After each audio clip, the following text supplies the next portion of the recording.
Mateus 19, pode ler, Pedro. Vamos lá. Vieram a ele alguns fariseus e o experimentavam, perguntando: é lícito ao marido repudiar a sua mulher por qualquer motivo? Então respondeu ele: não tendes lido que o Criador, desde o princípio, os fez homem e mulher, e que disse: por esta causa deixará o homem pai e mãe, e se reunirá à sua mulher, tornando-se os dois uma só carne, de modo que já não são mais dois, porém uma só carne. Portanto, o que o Deus ajuntou, não o separe o homem. Quer falar do texto aqui já ou quer pegar o outro? Ele não completou o texto ainda não, né? Ele continua. Tem mais alguma coisa embaixo? O próximo texto seria esse daqui. Isso, tá certo, você acertou. Ó. Replicaram-lhe. Replicaram-lhe. Por que mandou então Moisés dar carta de divórcio e repudiar? Respondeu-lhe Jesus: por causa da dureza do vosso coração é que Moisés vos permitiu repudiar vossa mulher. Entretanto, não foi assim desde o princípio. Jesus falando agora, eu, porém, vos digo: quem repudiar a sua mulher, não sendo por causa de relações sexuais ilícitas, e casar com outra, comete adultério. E o que casar com a repudiada, comete adultério. Um texto tão claro, até se você for ruim de português, de entonação, você consegue entender a mensagem. É límpido esse texto. Aí está uma cláusula ao qual o apóstolo Paulo não mencionou naquele texto que a gente leu. E o Senhor Jesus está completando. Isso aí, é isso mesmo. Ele está dizendo aqui que se não for por causa de relações sexuais ilícitas, não existe outro casamento, outra separação para outro casamento. Se você pegar sua mulher ou seu cônjuge em relações sexuais ilícitas, as relações sexuais ilícitas, se não for por isso, você é adúltero, se você contrair novas núpcias e o seu marido contrair novas núpcias. É simples, tão simples, irmão. Essa é uma cláusula e a morte é outra cláusula. Quais são as cláusulas para que você possa adquirir um novo casamento, sendo cristão?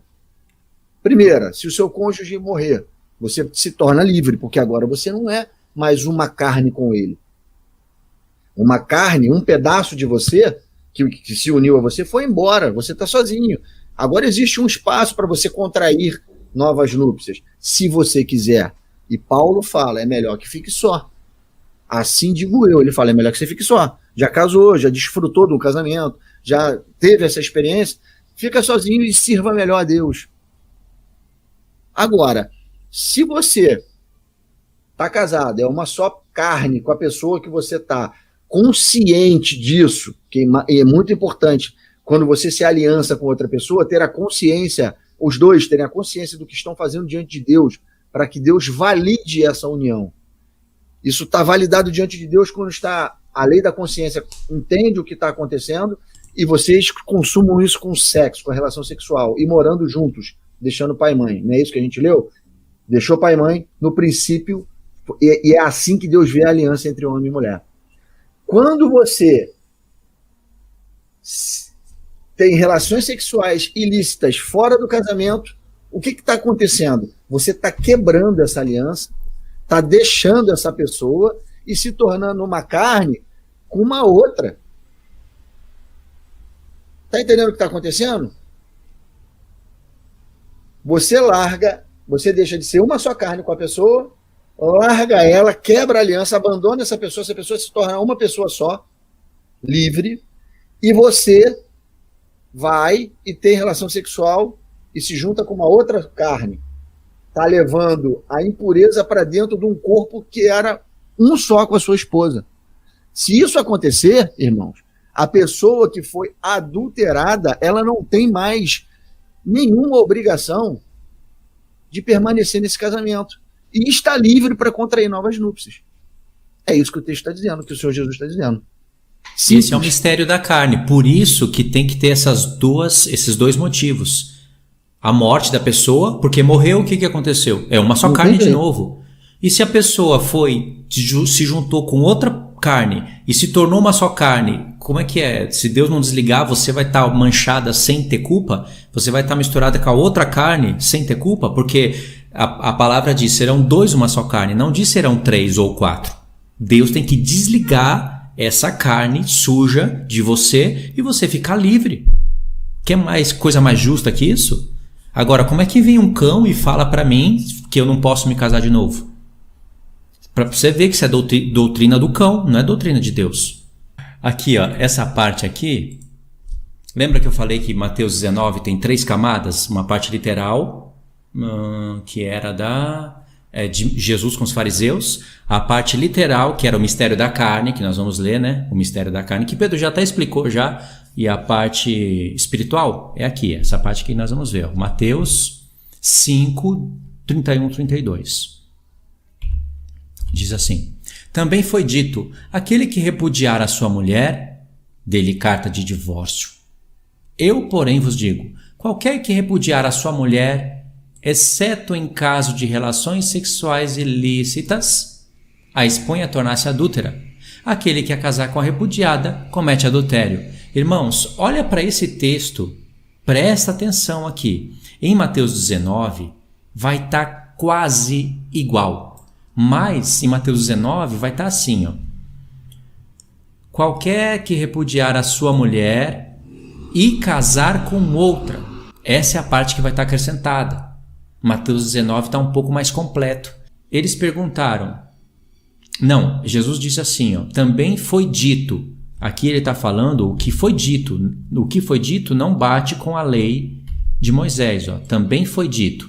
Aquele que repudiar a sua mulher, dê-lhe carta de divórcio. Aí, não tem motivo.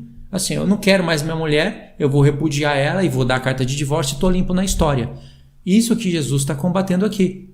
Entendeu? Foi dito, essa é a justiça dos fariseus. Por isso que ele fala um pouquinho mais para frente. Se a vossa justiça não excederem muito a dos fariseus, de modo algum vocês vão entrar no reino dos céus. É a lei dele, é a justiça deles. Repudiou a mulher, não vai deixá-la sem carta de divórcio, porque ela vai morrer apedrejada. Dá a carta de divórcio para ela, para cumprir a lei de Moisés, aspas. Mas para cumprir a lei de Moisés, você tinha que achar coisa indecente nela, provar, e aí dá a carta de divórcio. Jesus fala, eu porém vos digo, e aí ele introduz a nova aliança. Esse é o que está em Mateus 5. Nós lemos o 5 agora, né, Pedro? Foi, Mateus 5. E o 19 tem aquele diferencial, aquela palavrinha a mais, que vai dar um acréscimo a mais. Então tem que ler todos os textos nos evangelhos, né? Pegar aqui o próximo? Vamos. Espero que vocês estejam entendendo. Tem textos para a gente provar isso daí. Vamos provar aqui nos textos. Mistério da carne agora, irmãos. Vamos lá. Vamos entender o que é isso. Como Deus vê a carne. O que é para Deus um homem e uma mulher e um casamento, um relacionamento. Quer ler aí, Pedro? Pode ler. Não sabeis que os vossos corpos são membros de Cristo? E eu, porventura, tomaria os membros de Cristo e os faria membros de uma meretriz? Absolutamente não. Ou não sabeis que o homem que se une à prostituta forma um só corpo com ela? Porque, como se diz, serão os dois uma só carne. Mas aquele que se une ao Senhor é um espírito com ele. Fugir da impureza. Outro texto muito claro. Em outras palavras, Paulo está falando o quê? Que um corpo, um homem e uma mulher se tornam uma só carne quando são aliançados. Um homem e uma mulher se tornam um só corpo quando ele forma um ser com ela. E aí ele fala, ele dá o exemplo aí, que nós somos membros do corpo de Cristo porque nos tornamos um com o Senhor em espírito. E ele fala, não se sabe, aí, como a gente não é o corpo de Cristo, se a gente é o corpo de Cristo, nós somos um com o Senhor por causa do seu espírito. E um homem se une a uma meretriz, a uma prostituta, ele se faz um só corpo, uma só carne com ela, porque ele se uniu a ela. É esse o exemplo que ele está dando, para mostrar o que é uma só carne, um só espírito com o Senhor e um só carne com o seu cônjuge. Olha como você mancha o Senhor. Olha como você mancha o Senhor.